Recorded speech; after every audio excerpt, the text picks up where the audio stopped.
CarolinaPrepper.com. If you're looking for quality food storage for hiking, fishing, hunting, basic survival needs, or just for everyday use, check out our food storage line at CarolinaPrepper.com. We also carry other fine quality products, such as our can-can concealment holsters for men and women. Keeping your firearm under cover and within reach puts confidence in your hands in any situation. Our products are 100% American-made. Check us out today at CarolinaPrepper.com. Knowles on the news. Susan Knowles.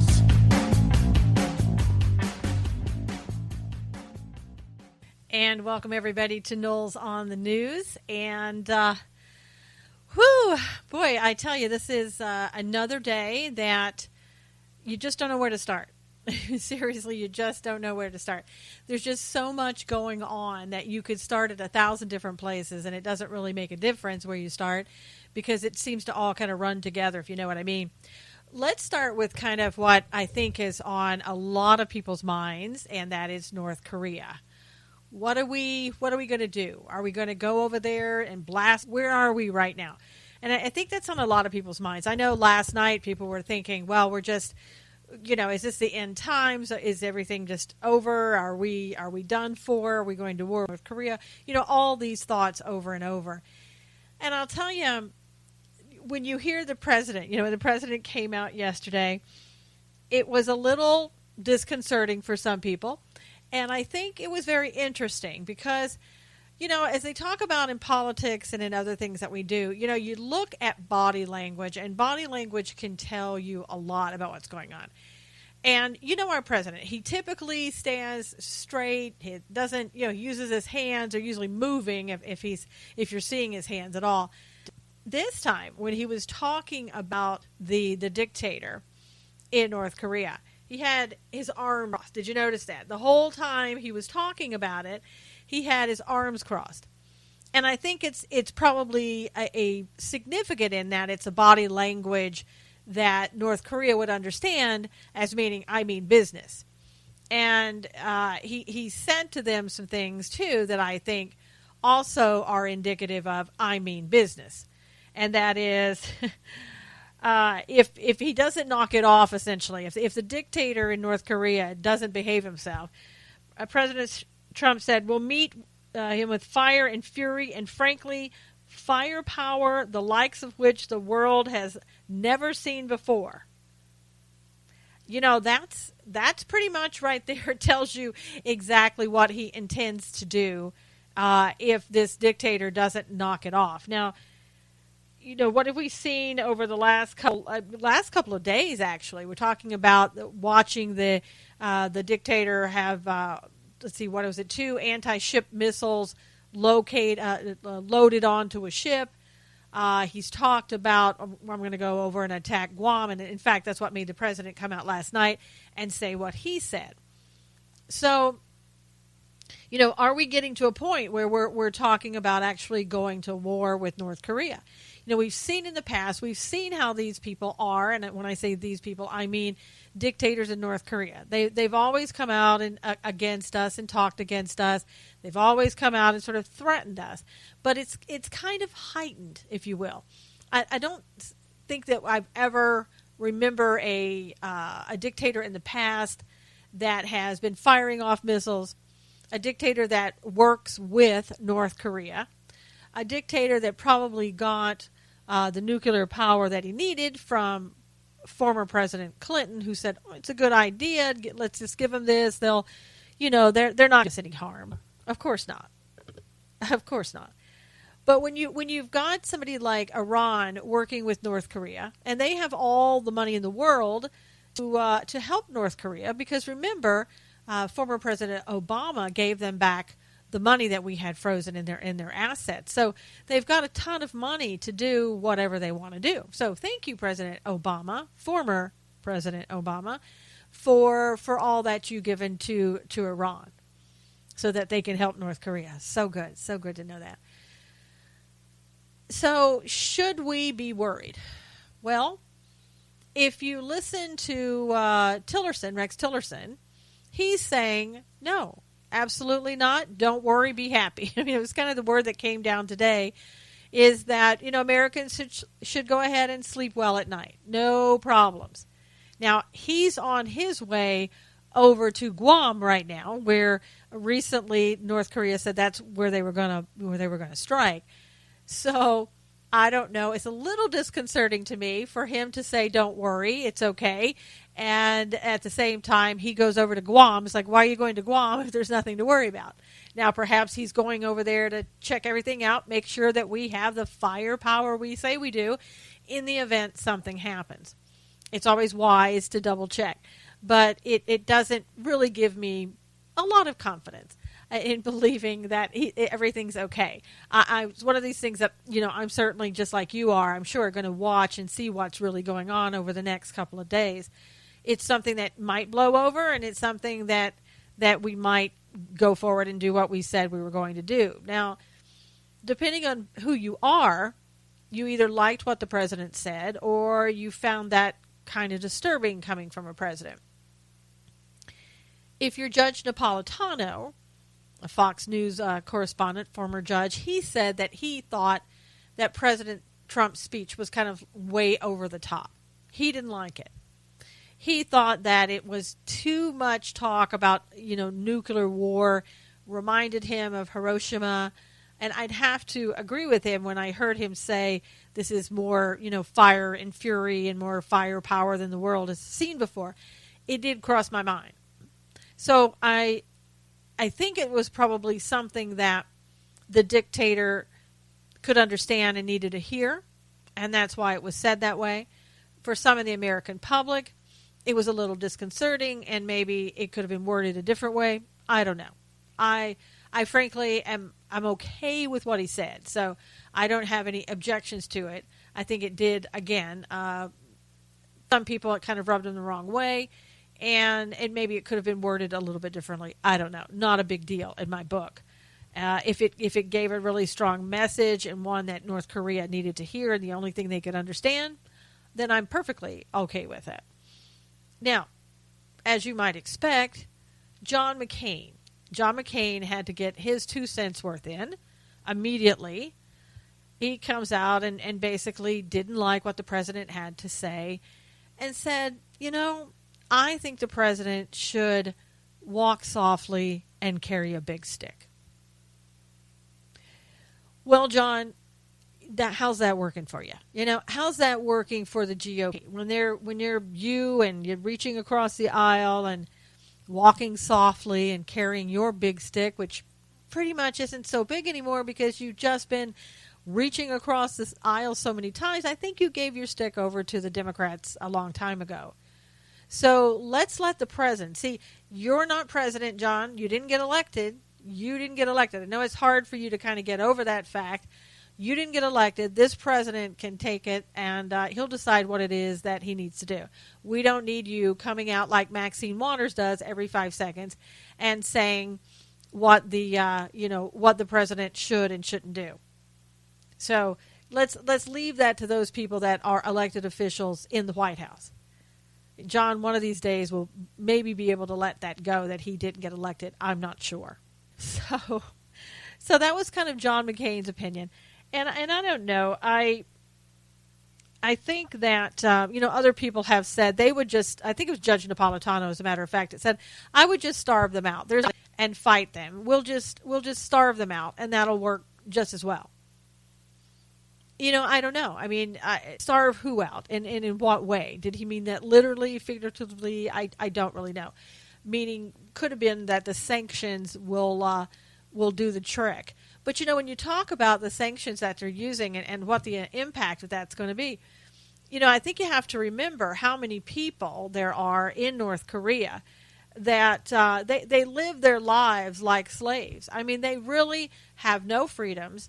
They are totally dependent upon what the government does and what the government gives them. And the sanctions that we have leveled against North Korea, while it is going to hurt the leadership of North Korea, what it's really going to do, it's going to hurt the people of North Korea, and that's really the saddest part of all. So I don't know how much more you can starve people out. And people have thought, what can we do? How can we rectify this situation? Well, if you go in there and you take out the leader of North Korea, then what? Who are you going to put in his place? Is there somebody to put in his place? Again, that puts us back into regime change, and that's something that this president has said he really doesn't want to do. And, under the Obama administration, Hillary, John McCain, Obama, they were really into that regime change. I mean, it was, I think, more than the president, perhaps, at the time. John McCain wanted to go in there and get Assad out, and he wanted to arm the rebels, and that's what we did. And that didn't work out too well for us. And we were involved in Syria and still involved in Syria. And it was Obama, McCain, Hillary that got us into that position. So some people have said, well, what about South Korea? Well, what can South Korea do? When you have people over in North Korea and that many people, and let's say you open it up and say, okay, South Korea, you lead these people now. Do you really think that's going to be a workable solution? Because you have two different ideologies. These people in North Korea, for the most part, the majority of them, they've never known anything else. So they're going to, I would say, start right immediately sort of fight back against South Korea. Because when you've never had a taste of freedom, you don't know what freedom is like. And you'll fight against that, I'm sure. So I don't know that that's the solution either. So I think we have our hands full, I guess what it boils down to. And I hope the people that are in charge, the generals that President Trump has put in place, I hope they know, they have a strategy. I hope they're a little bit better than the GOP and that they actually have a strategy, not this repeal and replace with no strategy and how we're going to do it. So, you have to put some confidence in place and hoping that they either have somebody in mind that they're going to slip in there if they get the dictator out, or they have another plan where the dictator can stay, but they'll just be be sanctioned by the UN, which the UN was unanimous in sanctioning them. But a lot of times these sanctions don't work, so you have to have this fallback plan, and hopefully we have that going forward. But for now, as I said, Rex Tillerson has said, no problem, everything's fine. I got it all here. I got it all under control. I'm just going to Guam just for a quick visit, and everything is okay. So maybe this is just words in order to, make the dictator believe that, we are going to do what we say. And I think under this president, we would actually do what we say we're going to do in the event that's our last choice. And hopefully that is our last choice. I don't think, we're spread pretty thin.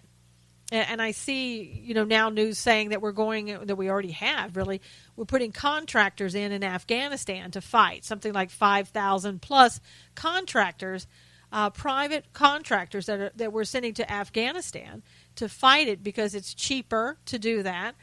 We don't have to spend so much money on our military. And, you have to wonder, is that also because we're spread pretty thin? We've been in, how long have we been in Afghanistan? 16 years? I don't know. It's probably longer than that by now. But it's been a really, really long time. And we're over in Syria, and we're fighting these little, things that come up here and there. I don't know how much more than we can do. And North Korea, with just a sheer number of people they have. I mean, I know people are saying, well, you could just drop one bomb and that, takes care of it. It's yes. I mean, that would take care of the military, certainly. But again, in some ways, if you're a compassionate country, and we are, you have to think about those poor people over there who, yes, they do worship the dictator because that's from birth that they're told to do, and that's what they believe. And they're innocent in that regard because they know nothing else. And as you know, with the dictator, you'd better not have another thought than the one that he tells you to have. So, again, I hope it doesn't come down to war, but if it does, I know that we will do whatever we need to do to make it happen, and we will be successful. one of the things that has kind of come up recently in the news is our talk about H.R. McMaster. I know you've probably seen that, National Security Advisor, a lot of talk about him. I think it's trying to be, hushed up a little bit in mainstream media. So I don't know how much you're seeing, other than the fact that you are seeing people like CARE and those on the left come out in support of McMaster. Because there's been a real movement, it seems, on the right to get him, to fire him.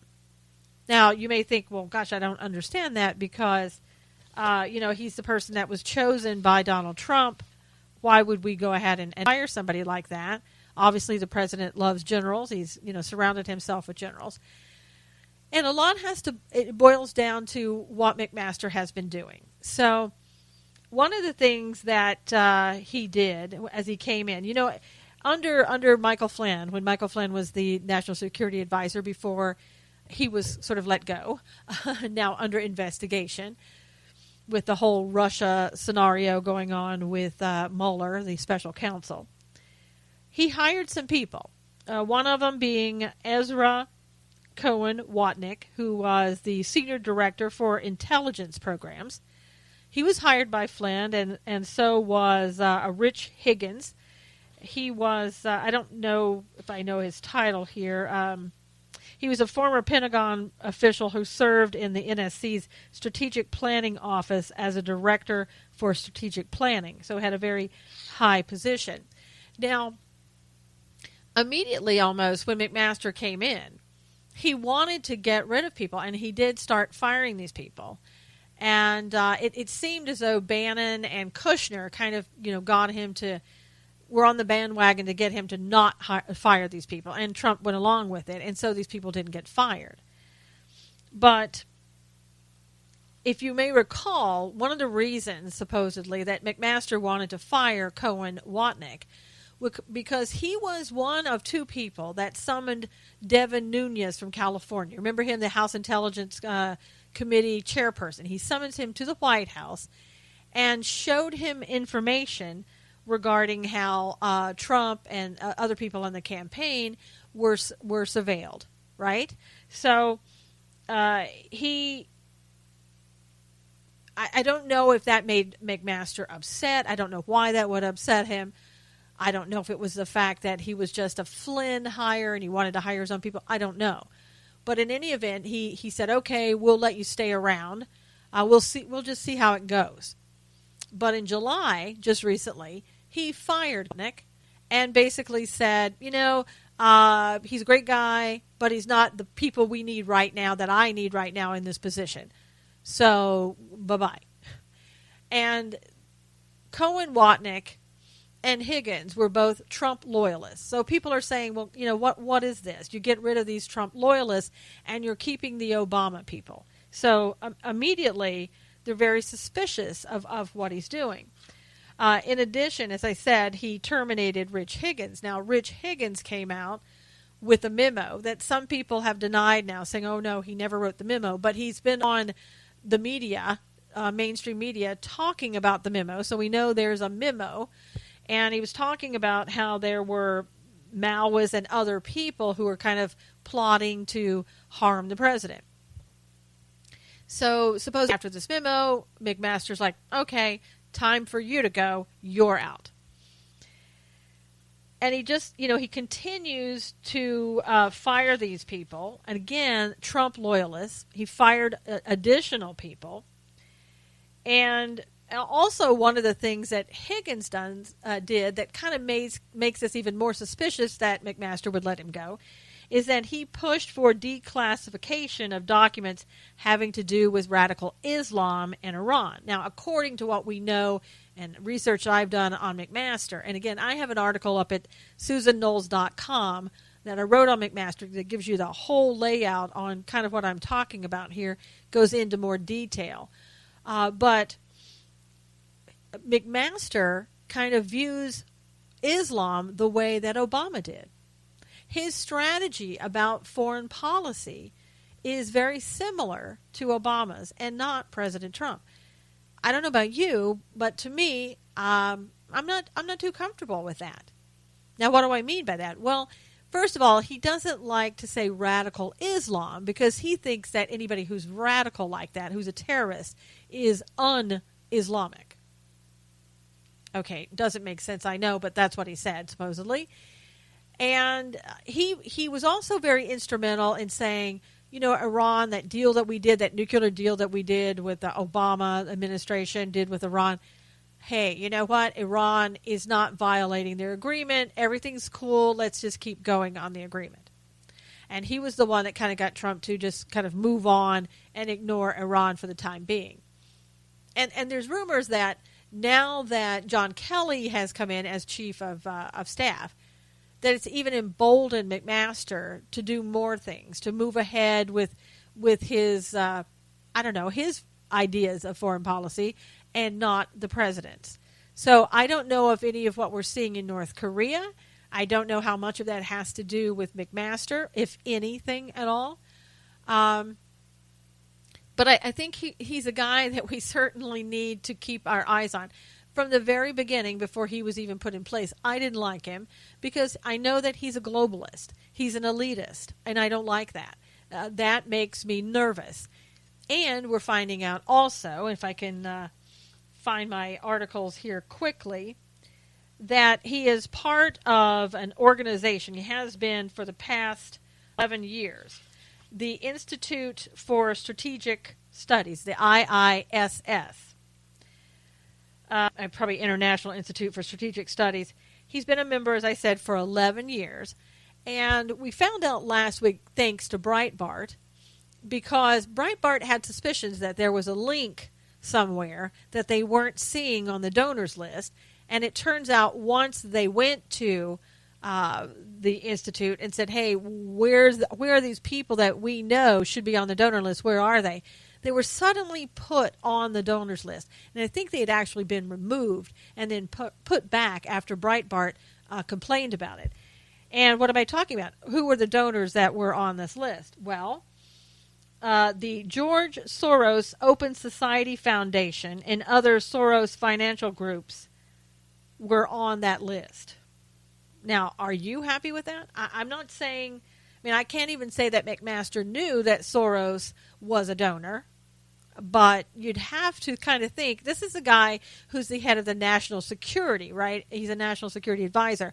You would expect him of anyone, of all people that you could name, that he would be the one that would know something like that, whether George Soros was involved. And if he did know, he must have been pretty comfortable with it because he was a member, like I said, for 11 years. This is not really being talked about that much in the mainstream media. It's something I think they really don't want you to know.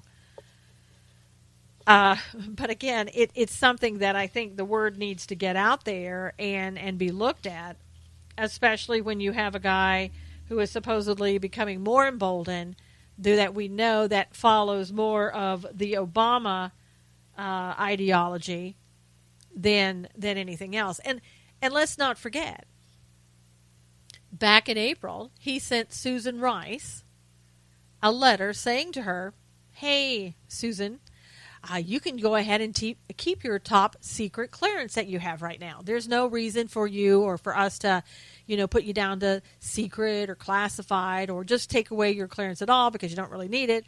No, in this letter said, you can go ahead and keep it. Now, some people have argued, okay, but the reason he did that is because she needed to prepare for that Senate committee hearing.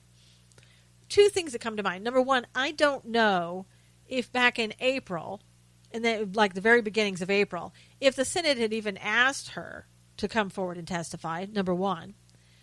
Number two, in that letter, it didn't really shrink the scope of what she could do. In fact, it said that she had basically unfettered ability to look at anything. So, for example, anything that she may have written or seen or reviewed or something of that nature, I would expect them to say, okay, if you need to prepare for a Senate hearing, you can look at that. But they said to her, you can look at everything. And that would include, in my mind, because the letter didn't say it was anything prior to President Trump coming in, I'm assuming by the letter, because there were no limitations, that she could even look at top secret clearance coming from the White House today. So you're talking about a person that everybody has talked about and said this woman was involved in unmasking. Whether it was true or not, we've got to say this is being talked about. You got to be cautious, right? This is a person who has connections still, I'm sure, with Obama. There are claims that he is part of the deep state, just like she is. And so what do? We give her the ability to look at top secret information today and anything in the past. Doesn't make sense to me. And I don't know that President Trump knew that when he came out and said, hey, McMaster's doing a great job. I have all confidence in him, because he said we're working well together. He's a good man and very pro-Israel. I'm grateful for the work he continues to do serving our country. And I think when he made that statement, he was not aware that Susan Rice was given her top secret clearance, a continuation to have that, based upon a letter from McMaster. Now, whether or not that would have changed his opinion, I don't really know. But I guess we will never know. And I don't know what he's thinking now. Like, what is the president thinking now that he knows about Susan Rice? Is he okay?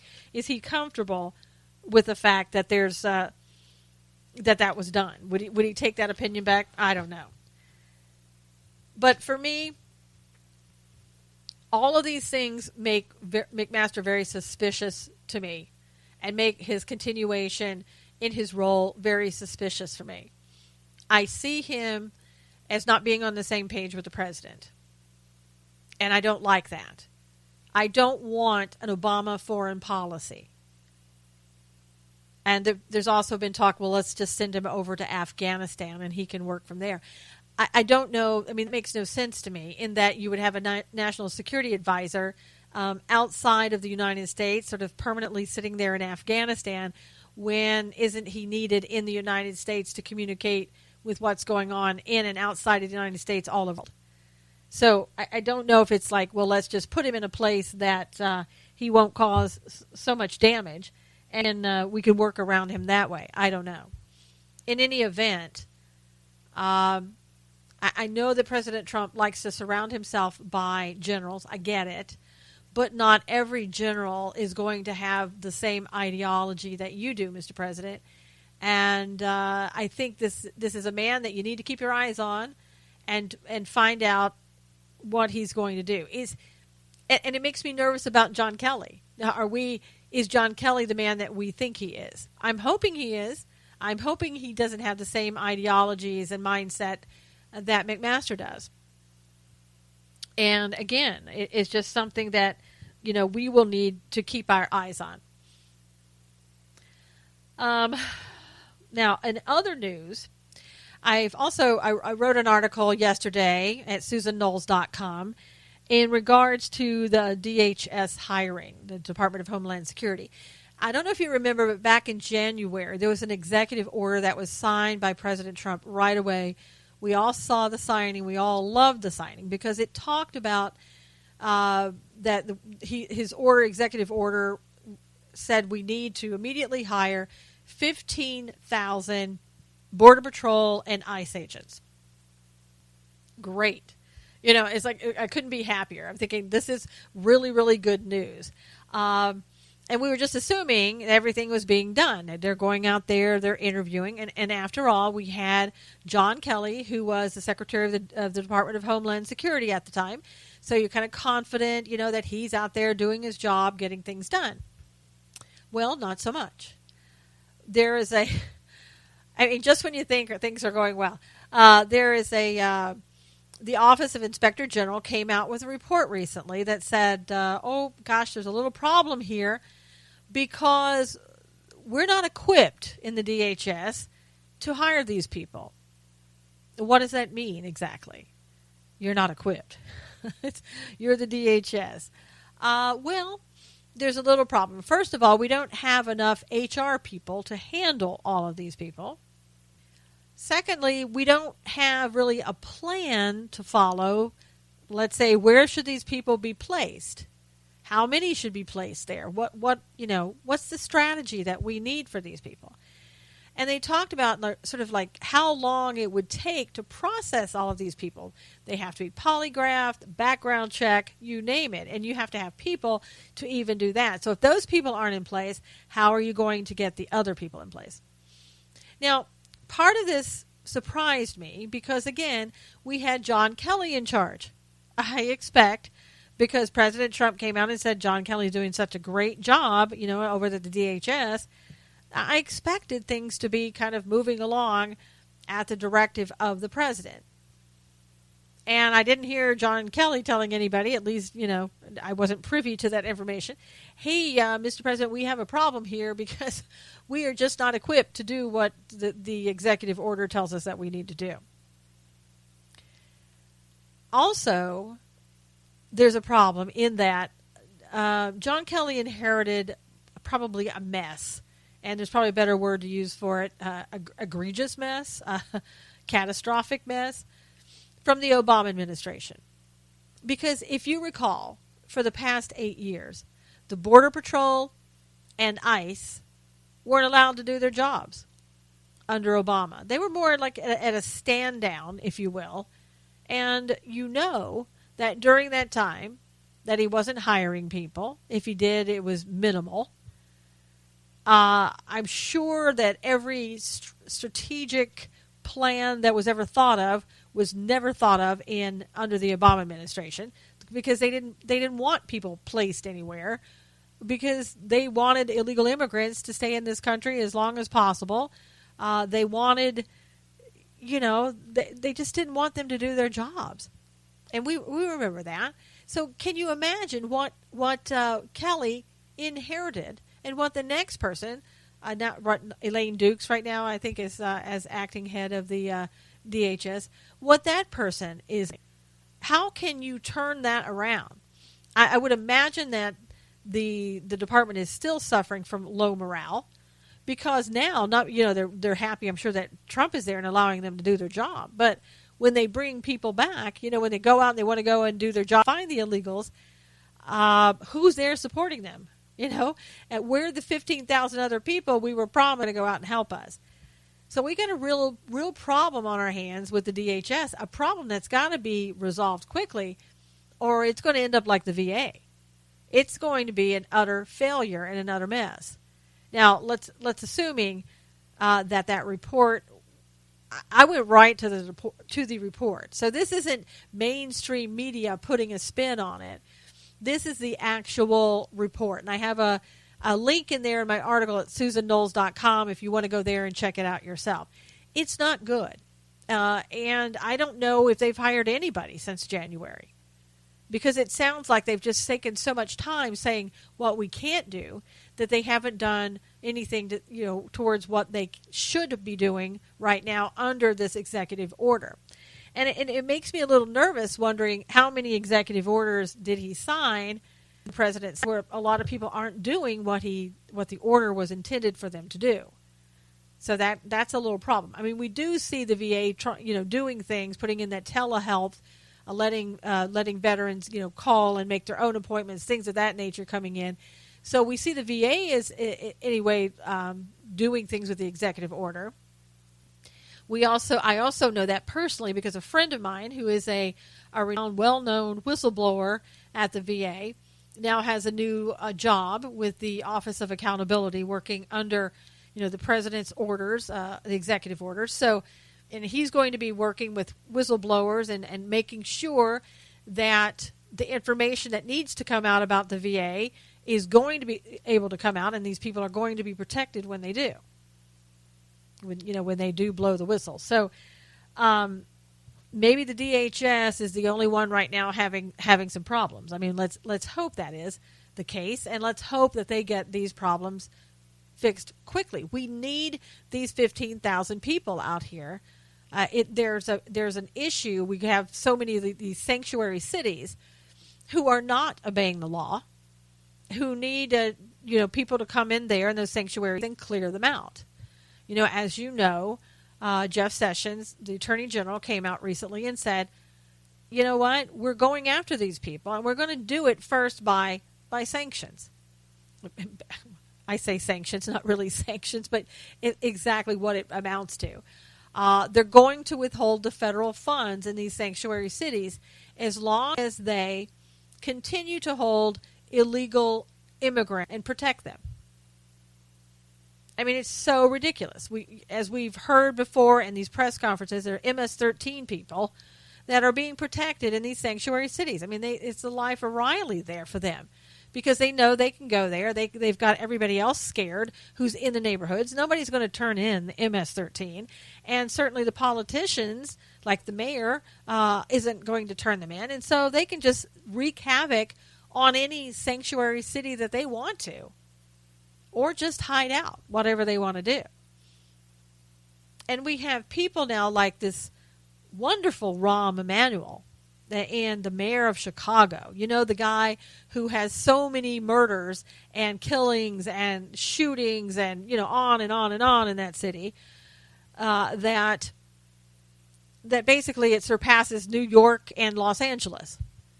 And now we hear that just yesterday, there was a guy they were just standing on the street corner in Chicago. One guy gets shot in the back, dies at the scene, and 6 others get shot and are injured at the hospital. So, I mean, this is like a day in the life of Chicago, I guess. I don't know. I mean, in certain neighborhoods, apparently so. And so what does Rahm Emanuel do? He doesn't say, you know what? Maybe there is a problem here. Maybe we've got some illegal gang members here. Maybe we've got MS-13 in our sanctuary cities. Maybe we've got to, you know, protect our people more here in the city. The taxpayers, the people who are legally here. Maybe we got to do that. No. Of course not. It's kind of like Paris. Someone is saying in the comments, and it exactly is. We're not going to do that. Rahm Emanuel's not, because he is a far left Democrat. And so what's the first thing that you want to do when you fall into that category? Well, of course you want to say, you know what? You withholding those federal funds, that's blackmail. So anytime now that you uphold the law and you follow the law, it's blackmail. It is, and if you're Rahm Emanuel, and it's so funny to watch these people like Rahm Emanuel who allows his city to break the laws, right? The immigration laws, the one that says you can't have illegal immigrants in the United States. When they're breaking the law, they're pointing the finger back at everybody else, saying, "Oh, you broke the law. That's illegal. You can't do that." Really? If it's illegal and you can't do it, why are you doing what you're doing then, Rahm? So Rahm is filing a lawsuit saying, nope, this is wrong. This is absolutely wrong. You can't do that to us.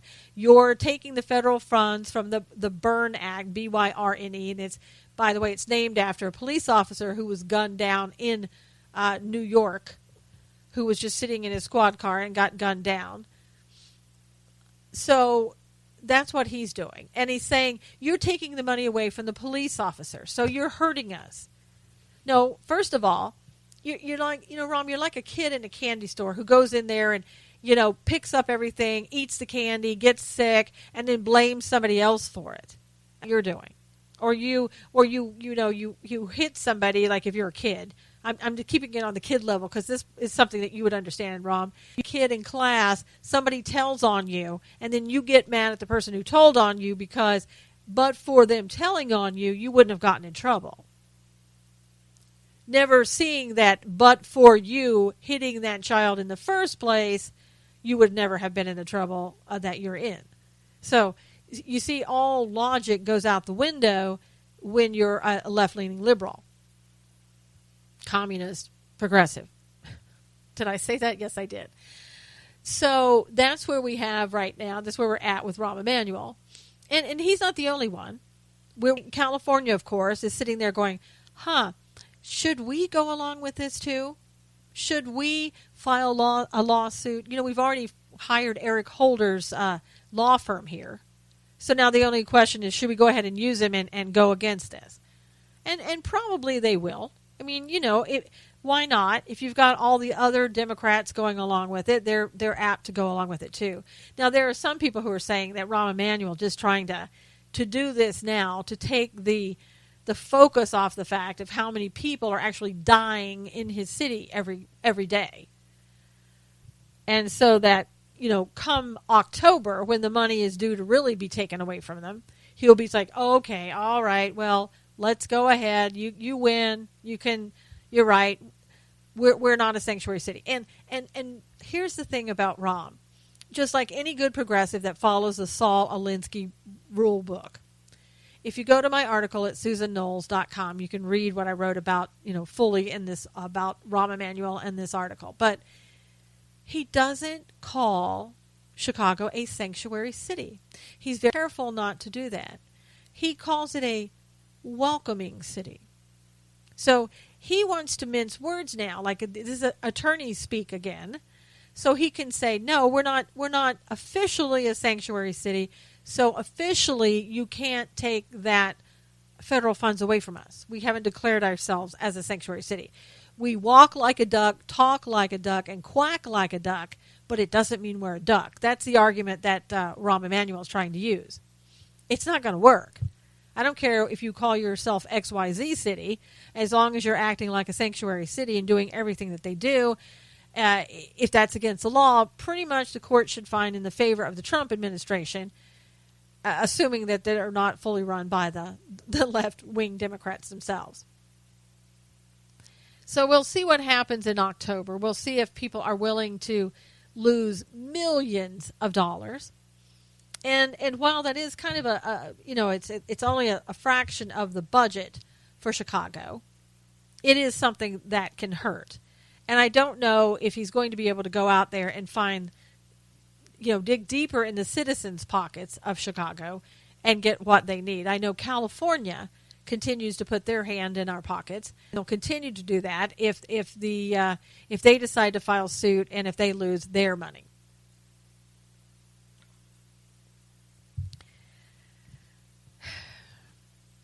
It's just absolutely amazing, the stuff that you hear out of the politicians. No, it shouldn't be surprising, but it is, and it's disappointing each and every time. So, but speaking of California, speaking of people who think that nothing is illegal, right? As long as they're doing it, nothing is illegal. Thank goodness for Judicial Watch, because without them, there would be so much that we don't know. They recently sent a letter to California, to the Secretary of State there, Padilla, and said basically, if you don't remove from the rolls the persons who have become ineligible to vote by reason of death, change in residence, or a disqualifying criminal conviction, and remove all non-citizens who have registered to vote unlawfully, he gave him 14 days to respond and 90 days to correct that, or that he would go to court and sue them. Well, California registers illegals and everybody else to vote automatically once they get a driver's license. And illegals now can get a driver's license in California. So I don't know how Judicial Watch is going to stop California from doing a practice that they feel is very legitimate, should be done. And when you ask them, well, why are you registering illegals to vote if they can't vote, and if you're saying they're not voting? Their response is kind of, well, but they may not always be illegals. They may, in fact, one day be citizens. Okay. And how does that work? It doesn't. But that's the logic you get in California. So anyway, Judicial Watch now is saying there were more total registered voters than there were adults over the age of 18 living in each of the following 11 counties that actually voted. Okay? So now listen to this. Imperial County, very big county, 102% they are finding there. Los Angeles was at, I believe, from anywhere between 112% to 144%. All of this illegal voting. San Diego, huge county, 138%. And San Francisco, 114%. So weren't they the ones telling President Trump, there's no voter fraud in California. There's no voter fraud anywhere in the United States. And yet we get this from Judicial Watch saying, oh, yes, but there is. And I believe that California is one state that has refused to turn over their voter information to the federal government. Well, now you know why. I mean, seriously, how much worse could it get? And I know I told you back when we were voting this time, I voted in the same place for years. It's always in California. It's typically at a school site in the school auditorium, big auditorium. It's where we all go to vote. But when it came time to vote for President Trump, suddenly your polling place was changed. I voted in a garage, in somebody's garage. Now, that's not unusual for California, but it's unusual that they moved everybody. And it was supposedly a big election, so they put us in very small places like a garage. Makes no sense. And then when we don't have to show ID in California. You just go in, you say, hey, I'm John Doe. Okay, here you go. Here's your ballot. Go vote. Have a nice day. And when I went in to vote, they gave me the Democrat ballot. And then I had to go back and say, the wrong ballot here. And there was I can't remember now, some other things. I had to go back twice to get the right ballot to vote.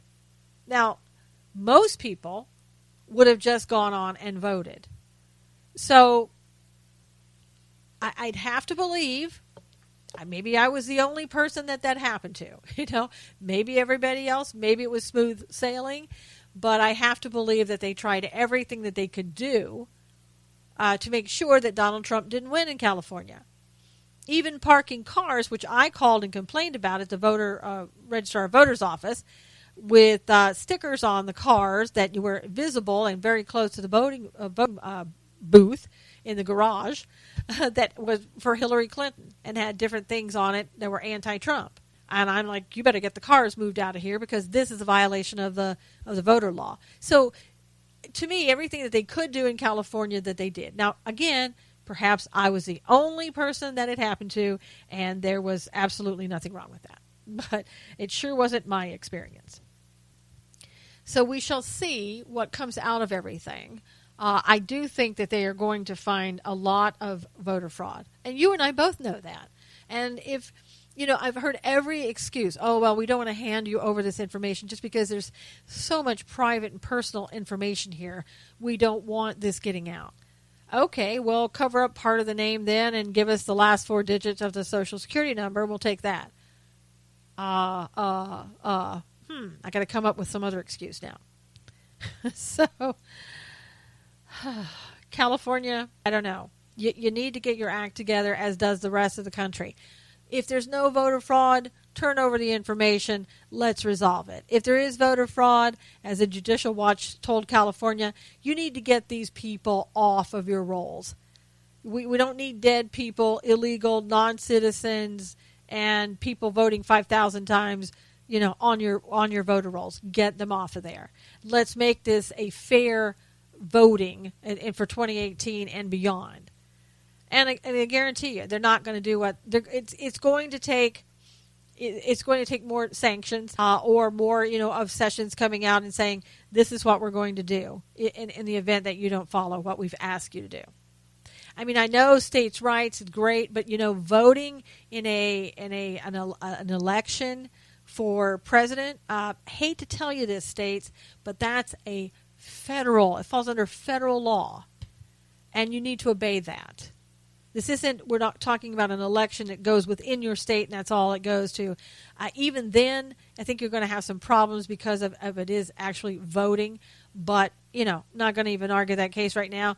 But clearly, when you're talking about a vote for the entire nation, that's involving federal law. So give it up.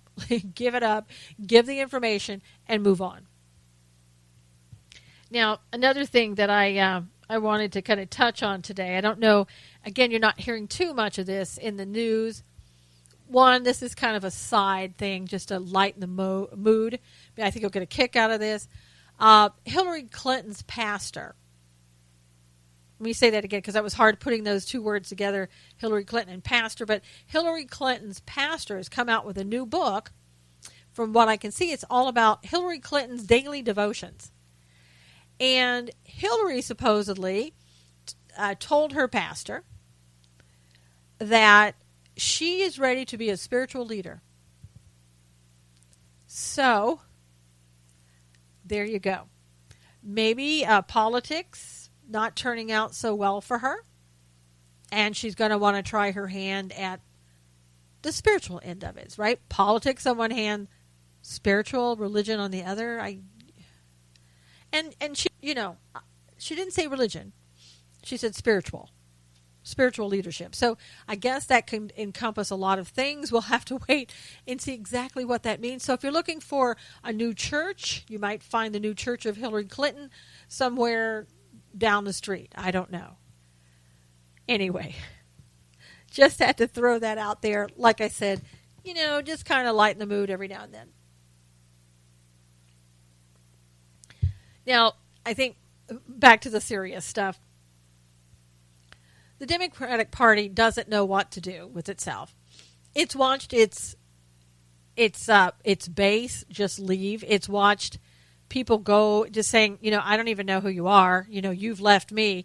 The governor of West Virginia, one example, saying, I don't even know who this Democrat Party is. They left me a long time ago.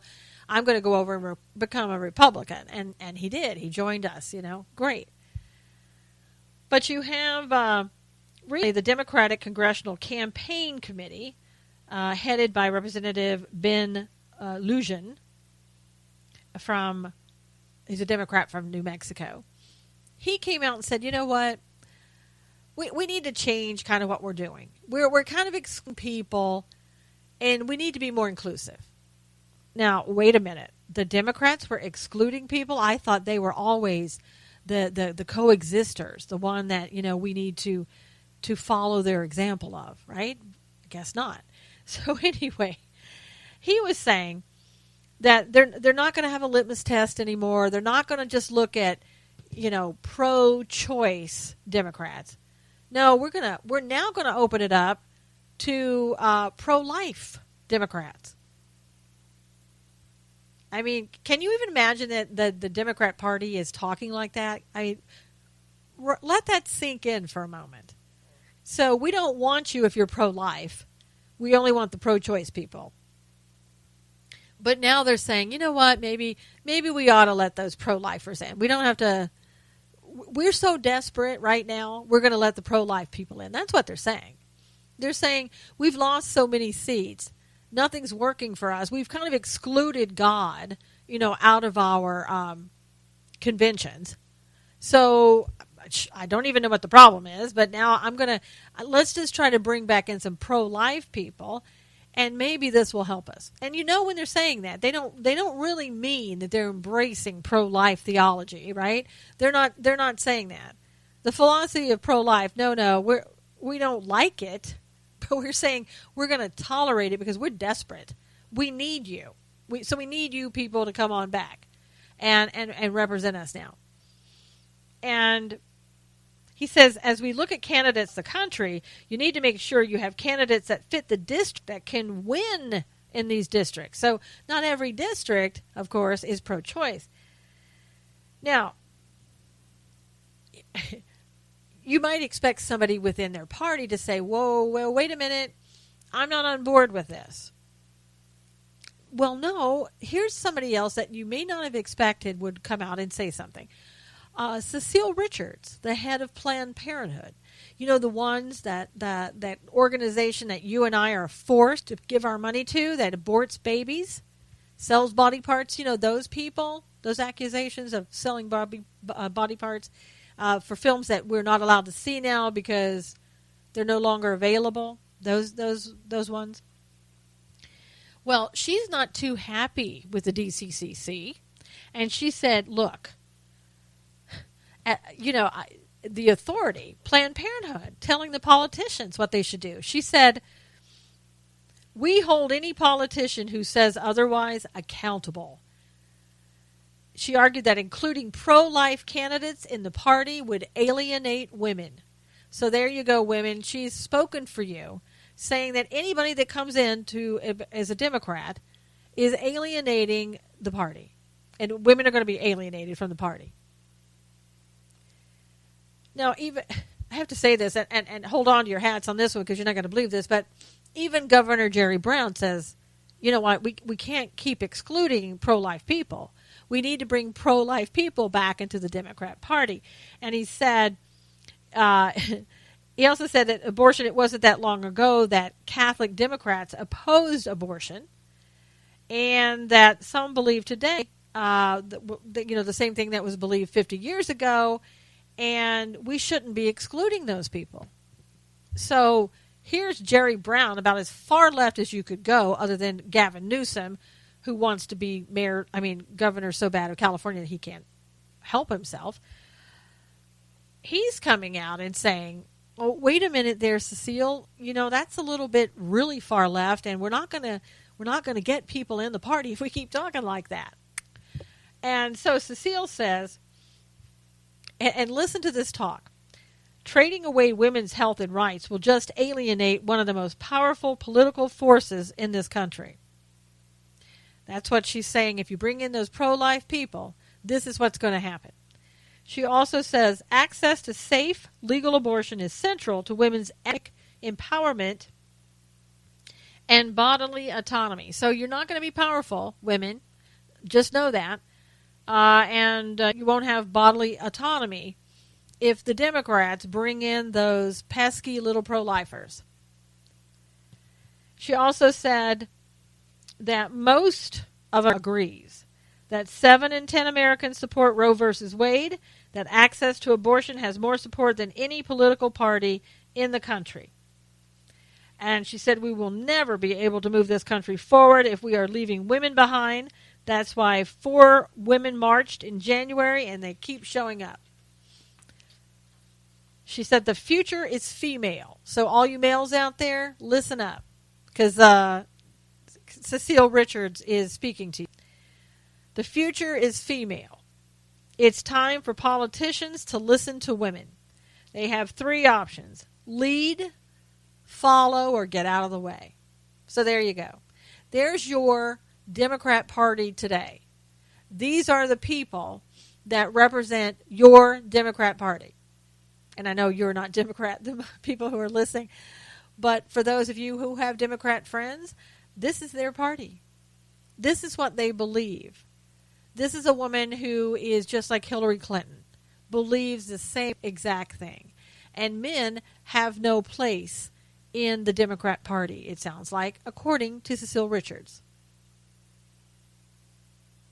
Cecile Richards, I tell you, would not want to be standing beside her in any line, or especially if it's raining outside, with lightning might strike. I'd want to get away from her as fast as I can. The word evil comes to mind. I'm just saying there's an energy around there that is pretty evil. Now, other pro-choice people said this is a betrayal of every woman who has ever supported the Democratic Party. So if you want to bring in those pro-life people, the ones that we hate in the Democrat Party, then this is a betrayal to us. And by the way, it's going to be a betrayal if you bring in men, right? Cecile has spoken. Democrats supporting anti-choice candidates is an attack on progressive values. Got that right. Equality is impossible without reproductive rights, period. There you go. That's the kind of speak that you're getting from the left these days. So, if you wonder why you don't have anything in common with them, I guess you know the answer. Thank you so much for coming today. Thank you for being here on Knowles on the News. Until next time, God bless you. Take care. We'll see you again next week. Are you looking for a way to advertise your business, offer discounts to your customers, and help veterans at the same time? Then citybyhero.com is the answer. It's your shop local program helping you while providing jobs and funds for veterans. It's simple to sign up, easy for your clients to find your business and your offers, and there are many plans to choose from that fit your budget and your needs. Go to citybyhero.com and sign up today, and we'll make a donation for you to a veterans organization. citybyhero.com.